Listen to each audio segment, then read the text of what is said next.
What is this Shankar గారు? Rajanandini sorry sales graph ఎందుకు ఒక్కసారిగా ఇంత డ్రాప్ అయింది? ఎవ్రీ ఇయర్ గ్రాడ్యువల్ గా పెరుగుతూ వచ్చింది తప్ప ఎప్పుడు సేల్స్ గ్రాఫ్ డ్రాప్ అయిందే లేదు. ఫర్ ద ఫస్ట్ టైం ఎందుకు ఇలా జరిగింది? అను ప్లాన్ చేసిన స్కీమ్స్ అన్ని కూడా వర్కౌట్ అయ్యేవే కదా. Tourism packages, lottery tickets etcetera etcetera. You are right sir. Anu madam schemes అన్ని పర్ఫెక్ట్ గానే అప్లై చేశాం. పబ్లిక్ కూడా అట్రాక్ట్ అయ్యారు sir. Then where is the result? పైగా ఫెస్టివల్ సీజన్ లోనే ఇంత డ్రాప్ అయ్యామంటే మనం కస్టమర్స్ ని సరిగ్గా అట్రాక్ట్ చేయలేదన్నమాట. ఏదో ఒకసారి నష్టం వచ్చిందంటే నేను కేర్ చేయను, కానీ ఒక్క కస్టమర్ కూడా మన ప్రోడక్ట్ విషయంలో డిసప్పాయింట్ అవ్వకూడదనేదే నా intention. Rajanandini Sarees exclusive showrooms expand చేసిన తర్వాత కూడా ఇలాంటి రిజల్ట్స్ రావడం it's not a good thing. Mistake ఎక్కడ జరుగుతుంది? సార్, స్కీమ్ స్టార్టింగ్లో సేల్స్ బాగానే ఉన్నాయి, కానీ నీరజ్ సార్ ప్రైస్ రేట్స్లో అండ్ డిస్కౌంట్స్లో చిన్న చేంజెస్ చేశారు. ఆ తర్వాతే డ్రాప్ అయింది సార్. Is it? జనే సార్, ఇమీడియట్ గా మీటింగ్ అరేంజ్ చేయి. అనుని నీరజ్ ని కూడా మీటింగ్ అటెండ్ అవ్వమని చెప్పు. Okay sir.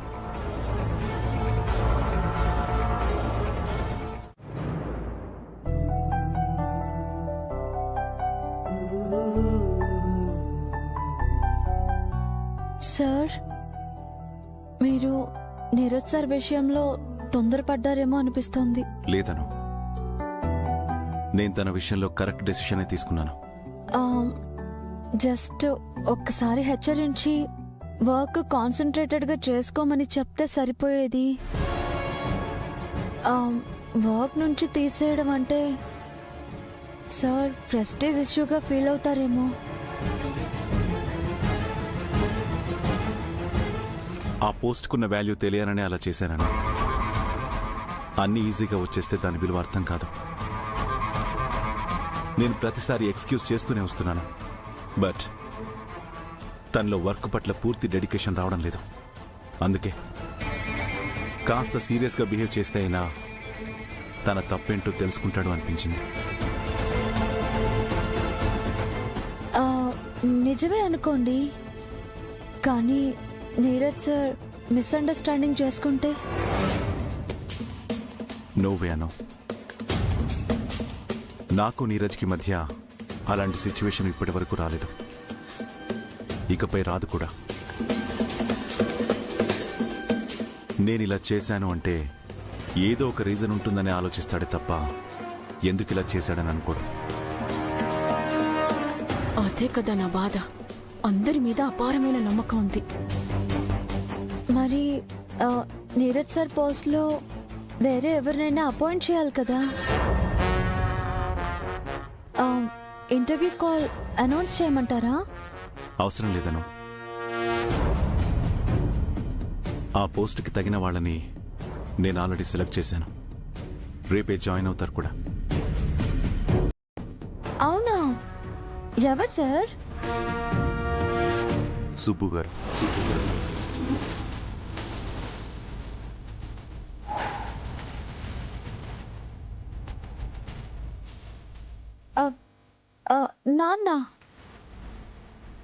నాన్నని ఆ పోస్ట్ లో అపాయింట్ చేయడం ఏంటి సార్?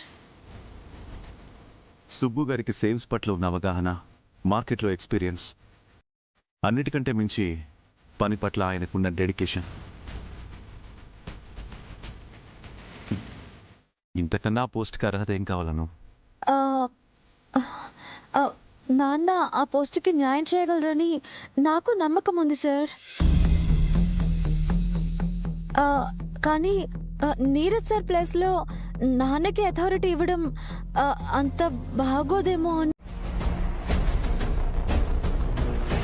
నేను ఆ పోస్ట్ గురించి మాట్లాడదామని వెళ్ళేసరికి అప్పటికే ఆ పోస్ట్కి వేరే వాళ్ళని అపాయింట్ చేసేలాగా బ్రో ఇల్లాకి నైస్ గా మాటలు చెప్తుంది నీరజ్. వేరే వాళ్ళనంటే ఎవరిని? ఇంకెవరిని నీరజ్? వాళ్ళ నాన్న సుబ్బు గారిని. I'll call you later. Bye. నమస్తే నీరజ్ సార్. నమస్తే సుబ్బు గారు. ఏంటి ఇలా సడన్ గా ఆఫీస్కి వచ్చారు? ఏమన్నా ప్రాబ్లమా?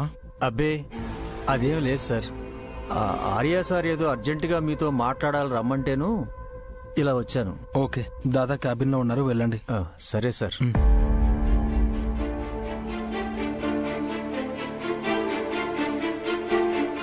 నీరజ్ సార్కి వర్క్ పట్ల సరైన నాలెడ్జ్ లేదు, టైం ఇచ్చినా తెలుసుకుంటారన్న హోప్ లేదు. అదే మా నాన్న అయితే ఫుల్ ఎక్స్పీరియన్స్ ఉంది, ఒంటి చేత్తో సేల్స్ ని నిలబెట్టేస్తారు అని బ్రోయిన్ లాకి స్లోగా పాయిజన్ ఇస్తుంది.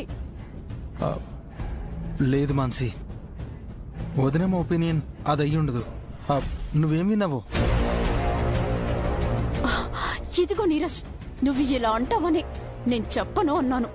నీ ఈ గుడ్డి నమ్మకం వల్లే అందరి దృష్టిలో నువ్వు చులకనైపోతున్నావు నీరజ్.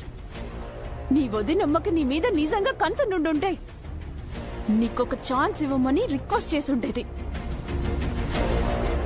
నిన్నిలా డీగ్రేడ్ చేస్తూ వాళ్ళ నాన్నని హైలైట్ చేసుండేదే కాదు. మీరంతా అనుకున్నట్టు ఆ అను అంత అమాయకురాలేం కాదు. తను అనుకున్నట్టే బ్రోయిన్లాని, నిన్ను, మోమిన్లాని అందరినీ తన గ్రిప్ లో పెట్టుకుంది.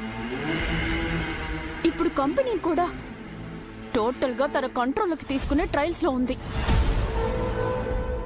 Stop thinking non sense Mansi, ఏదేదో ఊహించుకోకు. నేను కాదు నీరజ్, నువ్వే ఊహల్లో నుంచి రియాలిటీలోకి రా. అయినా నేను చెప్పడం దేనికిలే, రేపు సుబ్బు గారిని ఆఫీస్లో చూశాక విషయం నీకే అర్థమవుతుంది. అట్లీస్ట్ అప్పుడైనా నువ్వు నా మాటలు నమ్ము. నో మాన్సి, నేను హర్ట్ అయ్యేలా దాదా ఎప్పుడు ఏ పని చేయరు. అంటే నీరజ్కి బాధ్యత లేదు అనా,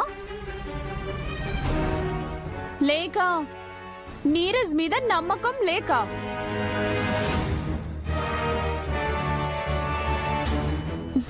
సంబంధం లేకుండా మాట్లాడకండి మేడం. నీరజ్ సార్కి నేర్చుకోవాలనే పట్టుదల ఉంది, సరైన గైడెన్స్ ఉంటే చాలు. హో, ఆ గైడెన్స్ మీ నాన్న దగ్గర మాత్రమే దొరుకుతుంది అంటే అలాంటి గైడెన్స్ నా భర్తకు అక్కర్లేదు.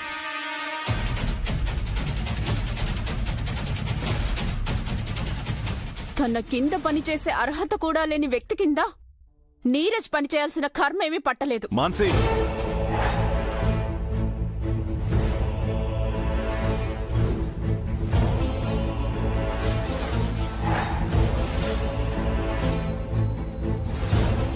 చేసే పనిని బట్టి అర్హతని డిసైడ్ చేయడం కరెక్ట్ కాదు.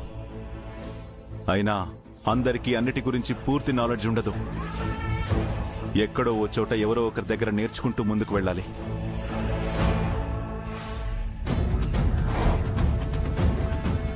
మనకు తెలియని దాని గురించి తెలుసుకోవడం నాలెడ్జ్ పెంచుకోవడం అవుతుంది.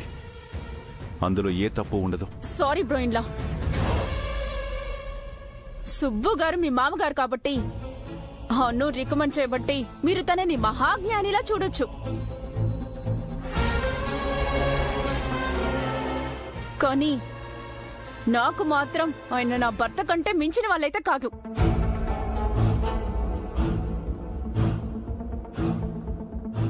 మాన్సి, ఎవరి గురించి ఏం మాట్లాడుతున్నావో అర్థమవుతోందా నీకు? నాకు అర్థమవుతుంది మామిలా. నీరజ్ అక్కడికి వెళితే ఎలాంటి అవమానాలు ఎదుర్కోవాల్సి వస్తుందో మీకే అర్థం కావడం లేదు.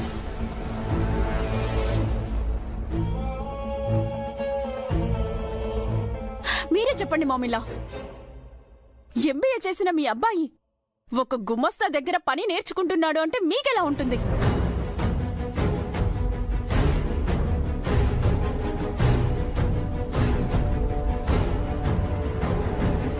అయినా ఆడంగిలాగా చీరలు చుట్టి అమ్మకాలు చేయాల్సిన అవసరం నీరజ్కి లేదు. మేడం, ఇవి కట్టుకుంటే హుందాగాను సౌకర్యంగానూ ఉంటాయి. చూడండి, వీటి బడ్జెట్ కూడా అందుబాటులోనే ఉంటుంది.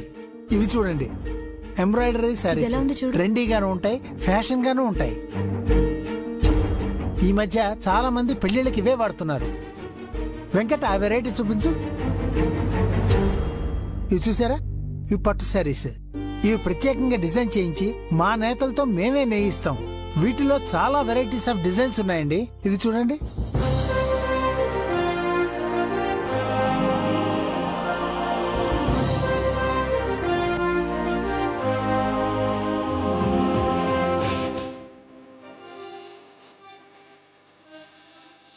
థ్యాంక్ యూ అండి. ఉంచు. చాలా మంచి శారీస్ చూపించారు. ఇలాంటి కలెక్షన్స్ ఈ మధ్యకాలంలో మేము ఎక్కడా చూడలేదు. Thank you madam. సరే, మేము కౌంటర్ దగ్గర వెయిట్ చేస్తాము. ఈ 2 శారీస్ పంపించండి. షూర్ మేడం, మీరు వెళ్ళండి, నేను పంపిస్తాను. మేడం, మీకు తెలిసిన వాళ్ళు కూడా మా షోరూమ్ గురించి చెప్పండి. Okay sir. చూడండి, కస్టమర్స్ రకరకాలుగా ఉంటారు. వాళ్ళని ఎంతగా ఎంగేజ్ చేయగలిగితే అంత బెనిఫిట్. ముఖ్యంగా మనకి ఓపిక ఉండాలి. ఇంకో విషయం, మన దగ్గర హోల్సేల్ గా తీసుకెళ్లే వాళ్ళ దగ్గర కూడా వాళ్ళ ఫీడ్బ్యాక్ మనం తీసుకుంటూ ఉండాలి. ఏ రకం చీరలు ఎక్కువగా అమ్ముడవుతున్నాయో తెలుసుకోవటం మరీ ముఖ్యం. అంతేకాకుండా ఇక్కడ బాక్స్ పెట్టి కస్టమర్స్ యొక్క సలహాలు, ఫిర్యాదులు కూడా తీసుకుందాం. అవి మనకి ఎంతగానో ఉపయోగపడతాయి. వెంకట్, ఇక్కడ పబ్లిక్ కోసం రేపటి నుంచి బాక్స్ ఏర్పాటు చేయండి. వాళ్ళ ఫీడ్బ్యాక్ అందులో వేయమని చెప్తాం. అలాగే సార్. బుజ్జమ్మా, మీరెప్పుడొచ్చారు? మీరు కస్టమర్స్ ని మాటల్లో పెట్టి వరుస పెట్టి సారీస్ చూపిస్తున్నప్పుడే వచ్చాం. మీరు స్టాఫ్కి ఇచ్చిన అడ్వైజెస్ కూడా చాలా బాగున్నాయి సుబ్బు గారు. మిమ్మల్ని పోస్ట్కి అపాయింట్ చేయడంలో నా నిర్ణయం కరెక్ట్ అని మీరు ప్రూవ్ చేశారు. Thank you so much. భలేవారు సార్, ఇది నా బాధ్యత. మిమ్మల్ని చూసి నాకు చాలా గర్వంగా ఉంది నాన్న. అది మీ నాయన గొప్పతనం ఏం కాదమ్మే. మీ నాన్న కొనుక్కొచ్చే చీరలన్నిటికీ నేను పేర్లు పెడతా ఉంటాను కదా. అట ఆడవాళ్ళకి ఏ చీరలు నచ్చుతాయి, ఏ చీరలు నచ్చవు అని బాగా తెలుసుకున్నాడు కదా సుబ్బు. అవునవును, ఒప్పుకోవాల్సిందే. సుబ్బు గారు, ఈ క్షణం నాకేమనిపిస్తుందంటే టోటల్గా రాజనందిని ఎక్స్క్లూజివ్ షోరూమ్స్ అన్ని మీకు అప్పచెప్పేస్తే నేను హ్యాపీగా ఉండొచ్చు అనిపిస్తుంది. అది మీకు నా మీదున్న నమ్మకం సార్. నీకు నచ్చిన వర్క్ నీకు నచ్చినట్లు చేసుకోవడం ముఖ్యం. దాదా నన్ను పోస్ట్లోంచి తీసేయడంతో నేను డిసప్పాయింట్ అయ్యి ఎక్కడ దాదాని మిస్అండర్స్టాండ్ చేసుకుంటానోనని ఇదంతా చెప్తున్నావు కదమ్మా.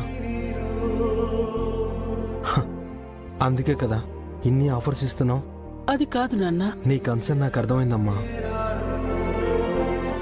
నువ్వు ఇలా ఆఫర్ చేసి నన్ను నేను తక్కువగా ఫీల్ అయ్యేలా చేయకు. దాదా ఏం చేసినా నా మంచికే అని తెలుసు. దాదా ఎప్పుడూ ఒక మాట అంటూ ఉంటారు కదా, పడిపోయిన చోటునే లేచి నిలబడాలని. లెట్ మీ డూ దట్ అమ్మా. I'll stand by my self. నీలో నాకు నచ్చింది ఇదే నాన్న. నీ స్థానంలో వేరెవరైనా ఉంటే పౌరుషానికి పోయి అన్నతో విభేదాలు పెంచుకునేవాళ్ళు. కాని నువ్వలా కాదు, అన్నయ్యను అర్థం చేసుకున్నావు. నా పిల్లలు ఎప్పుడూ ఇలా కలిసి ఉండడమే నాకు కావలసిందే. అమ్మా, ఎక్కువగా ఆలోచించకమ్మా, ప్రశాంతంగా ఉండు.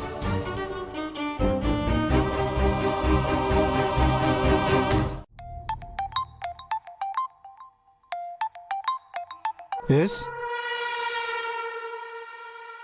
Is it? Oh my God.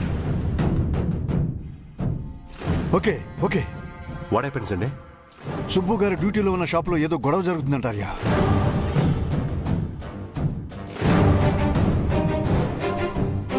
ఇక్కడ చీరలు కొనడానికి వచ్చిన మహిళలతో మేనేజర్ సుబ్రహ్మణ్యం అలియా సుబ్బు అసభ్యంగా ప్రవర్తించాడని లేడీస్ కస్టమర్స్ కంప్లైంట్ చేయడం జరిగింది. అసలేం జరిగిందో వారి మాటల్లోనే విందాం.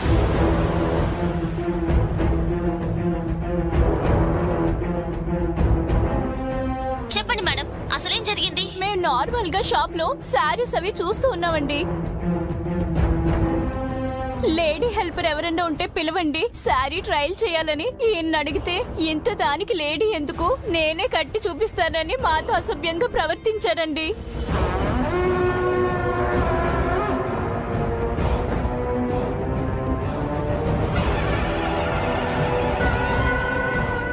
మేం సీరియస్ అయినా కూడా ఇక్కడ సిగ్గు అనిపిస్తే ట్రయల్ రూమ్ కి వెళ్దాం పదా అన్నాడండి.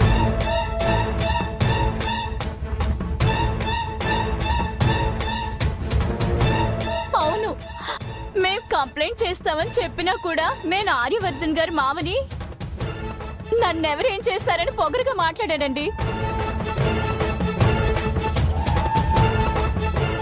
ఇలాంటి వాళ్ళకి తగిన శాస్తి జరిగేలా చేయండి.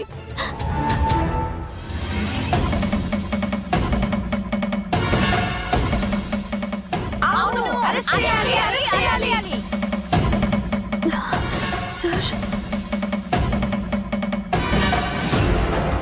చెప్పండి సార్, ఇదంతా చేసింది మీరేనా? మహిళలపై అగత్యాలను అరికట్టాలి, ఆడవారిపై అరాచకాలు అరికట్టాలి, మహిళలను గౌరవించాలి, ఆకతాయిల ఆట కట్టించాలి.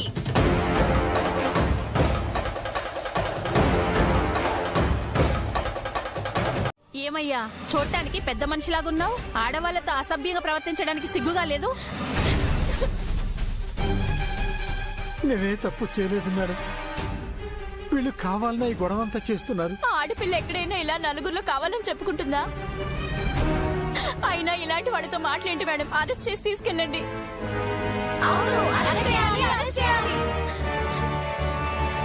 ఇంకా చూస్తావేంటి? పద స్టేషన్ కి. నేను చెప్పేది ఒకసారి వినండి. అసలు జరిగింది ఏదైనా ఉంటే స్టేషన్ లో తెలుసుకుందాం. పద. ఒక నిమిషం madam.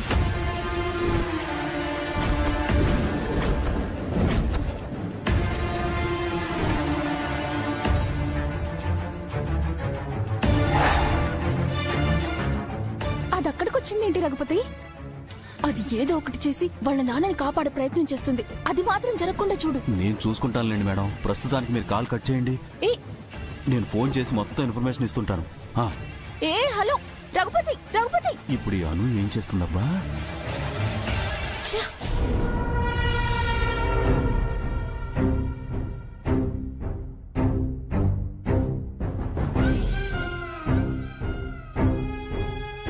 What is this ma'am? నిజాలు తెలుసుకోకుండా కంప్లైంట్ చేయగానే అరెస్ట్ చేసి తీసుకెళ్లిపోతారా? ఆయన ఎవరనుకుంటున్నారు? చూడండి మేడం, లేడీస్ అబ్యూజింగ్ కేసు అంటే ఎంత సెన్సిటివ్ మీకు తెలుసు కదా. మీది ఎంత పెద్ద ఫ్యామిలీ అయినా సరే మా డ్యూటీ మేము చేయక తప్పదు. బుజ్జమ్మా, నిజంగా నేనే తప్పు చేయలేదమ్మా. వీళ్ళంతా నాన్న, మీరు ఊరికే ఉండండి. మీరు సంజయ్ ఇవ్వడం ఏంటి? నేనుండగా మీకు అన్యాయం జరగనివ్వను. ఏంటండి ఇది? వాళ్ళది పెద్ద ఫ్యామిలీ అని ఎక్స్క్యూజ్ చేసే ఆలోచనలో ఉన్నారేమో. మేము అస్సలు ఒప్పుకో.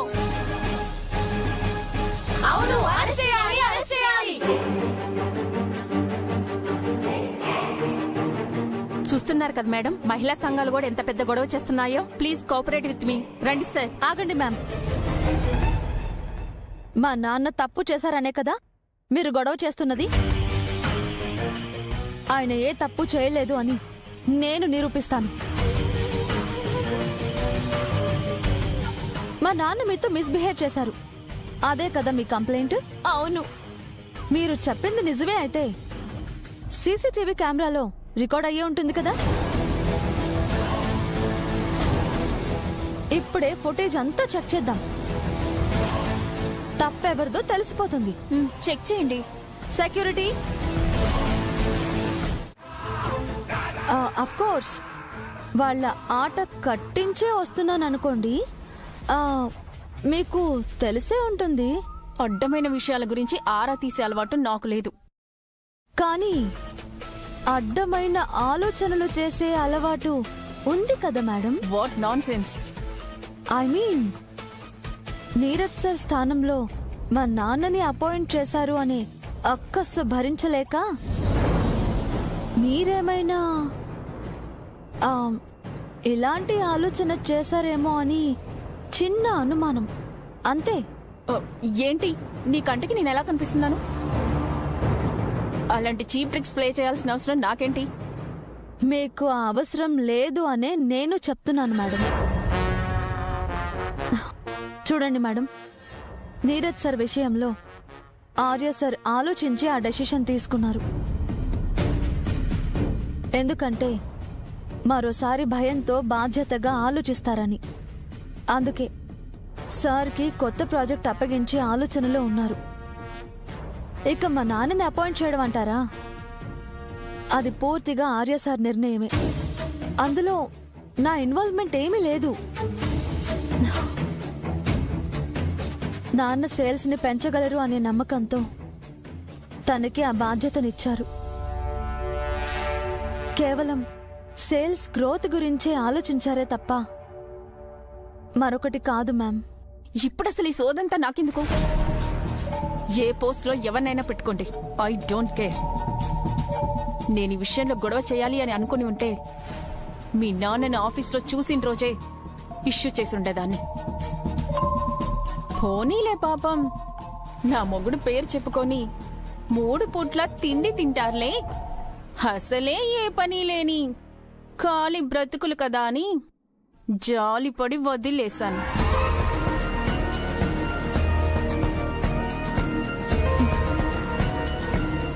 మీతో ఆర్గ్యూ చేసే ఉద్దేశం, ఓపిక రెండు నాకు లేవు మ్యామ్. జస్ట్ ఒక్కటే చెప్తున్నాను, మీరు నన్ను టార్గెట్ చేయడానికి, నా ఫ్యామిలీని అడ్డు పెట్టుకుని ఆడుకోవాలని చూడకండి. మీరు అలా చేసినా నాకు ప్రాబ్లం లేదు. ఎందుకంటే నా ఫ్యామిలీకి అడ్డుగా నేనుంటాను. నాకు అండగా ఆర్య సార్ ఉంటారు. సో ఏం చేసినా ఆలోచించి చేయండి. It's not a warning ma'am, just a request. Please do consider. కదా అవును. సో అలాంటి ఫేక్ ప్లాన్ ఏదైనా చేసి అనుని రాజనందిని ట్రాన్స్ లోకి తీసుకెళ్లి మాటలతో రెచ్చగొట్టి నిజం చెప్పిస్తే సరిపోతుంది. ఒకవేళ అనులో ఆ ట్రాన్స్ రాకపోతే? అష్టమి అనే ఆయుధం ఉండనే ఉంది కదా. ఈ ప్లాన్ అష్టమి గడియల్లోనే ప్లాన్ చేయి. ఖచ్చితంగా రాజనందిని శక్తి దాన్ని ఆవహిస్తుంది. మనం అనుకున్నట్టే జరుగుతుంది. కానీ నాకెందుకో రిస్క్ ఏమో అనిపిస్తుంది. పైగా ఇంట్లో అందరూ ఉంటారు కదా, ఏదన్నా ప్లాన్ చేయాలన్నా కూడా కుదరదు. డోంట్ వరీ, నేను ఒక అడ్రస్ చెప్తాను. అక్కడికి వెళ్ళావంటే నీకు ఒక పౌడర్ ఇస్తారు. ఆ పౌడర్ ని ధూపంలో కలిపి వేస్తే మనుషులు మొత్తుగా నిద్రపోతారు.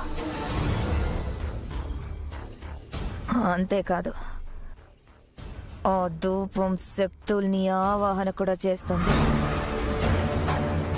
సో అనులో రాజనందిని శక్తి తప్పకుండా వస్తుంది. తనొచ్చినప్పుడు అనుకి ప్రమాదం ఉందని అనుమానం కలిగేలా ప్రవర్తిస్తూనే మాటల్లోకి దించి మనకి కావలసిన నిజాన్ని రాబట్టాలి.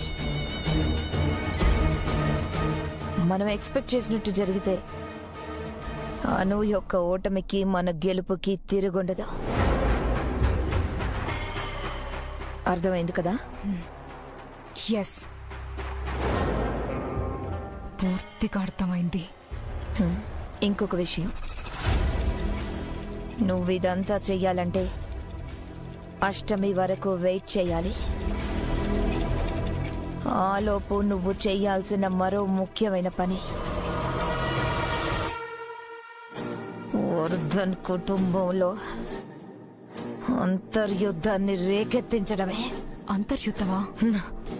అవును. ఆర్యవర్ధన్ బయట 100 మంది శత్రువులనైనా మట్టిలో కలిపేస్తాడు. అందుకే తనింట్లో తన వాళ్లే తనకి శత్రువులుగా మారాలి. అది మాత్రం జరగదు. బ్రోయిన్లా అంటే ఇంట్లో అందరికీ భయం, భక్తి, ప్రేమ అన్నీ ఎక్కువే. కాదు అంటే ఏది జరగదు మనసే.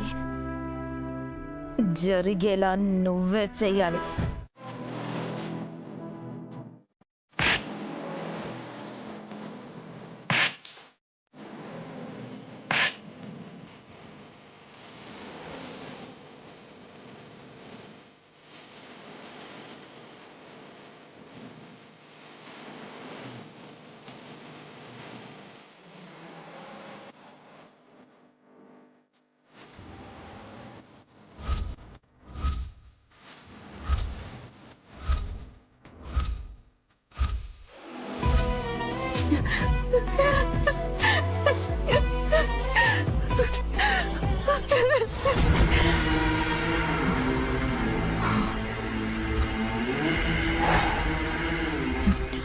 అను ఈ డ్రామాతో నీ డ్రామా క్లోజ్. Get ready.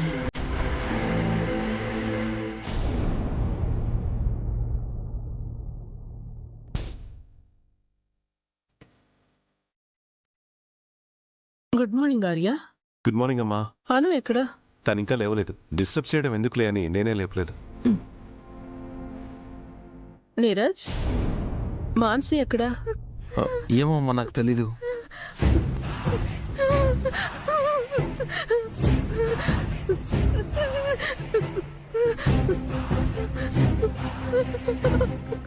ఆ సౌండ్ ఏంటి? మాన్సీ వాయిస్ లా ఉందండి.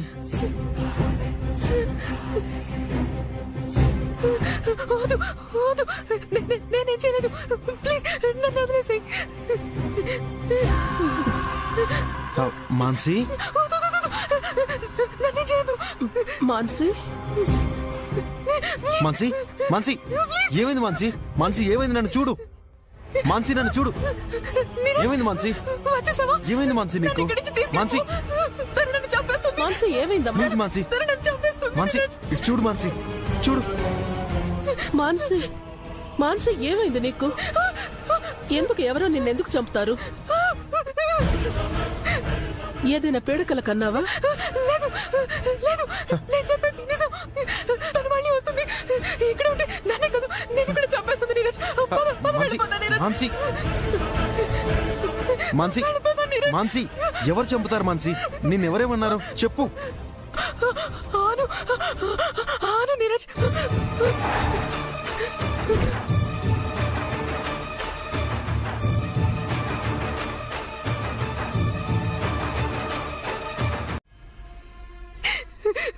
ఈ విషయం నాకు చెప్పింది ఎవరో కాదు, ఆ నూనె స్వయంగా తన నోటితో తనే చెప్పింది.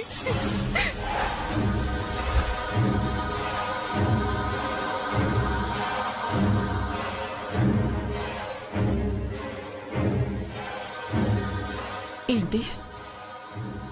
అనునే స్వయంగా నీతో చెప్పిందా? అవును. నిన్న రాత్రి నాకు నిద్ర పట్టక పాలు కలుపుకుందామని నేను ఇక్కడికి వచ్చాను. అప్పుడు అనుకోకుండా అను కూడా వచ్చింది.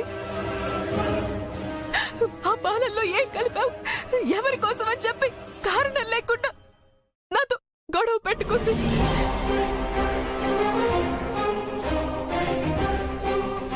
తన ప్రవర్తనలో నాకేదో అనుమానం కలిగింది. అందుకే తనకి తెలియకుండా నేను మొబైల్లో అంతా రికార్డ్ చేసేసాను.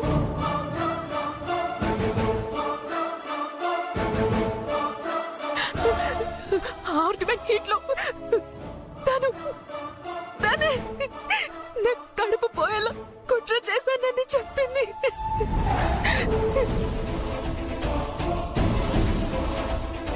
నేను బాధలో ఎదురు తిరిగేసరికి ఇదిగో చూడండి, ఇలా కొట్టేసింది నన్ను.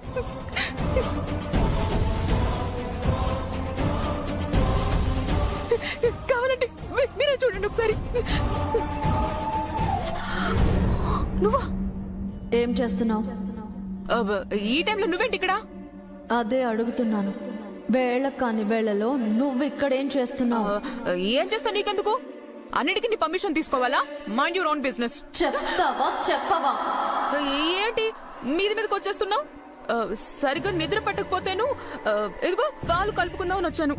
ఏను తాకూడదా? ఆ పాలు నిజంగా నీ కోసమేనా? నా కోసం కాకపోతే నీ కోసం కలుపుతానా? అవును, నా కోసమే. నువ్వు నా మీద ఏదో కుట్ర పన్నావు. చెప్పు, అది ఏంటో చెప్పు.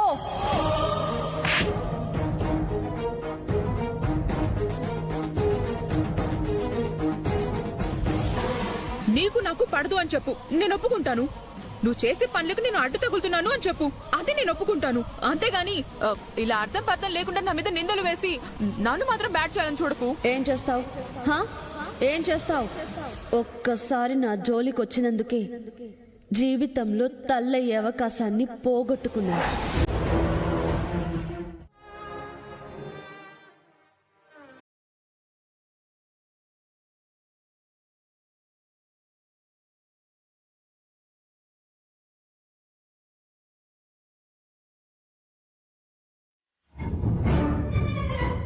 నేను అనుకున్నట్టే నీరజ్ దగ్గర నా ఎమోషనల్ డ్రామా బాగా వర్కౌట్ అయింది.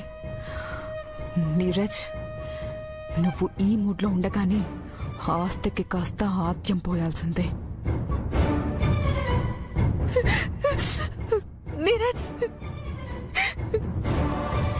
శరీరానికి తగిలిన గాయమైతే మందులు రాయగలుగుతున్నా, కానీ నా మనసుకైన గాయానికి ఏ మందు రాస్తావు? దాన్ని ఎలా ఊరడిస్తావు?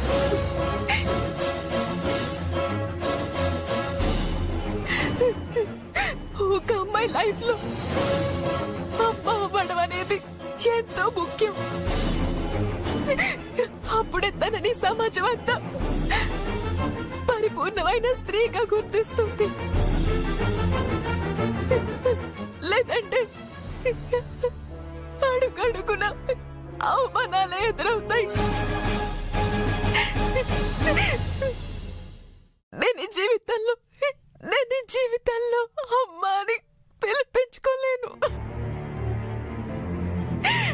నేను తండ్రిని చేయలేను నీరజ్. మనకంటూ ఒక ఫ్యామిలీ, ఒక ఫ్యూచర్ ఏది లేకుండా పోయింది నీరజ్.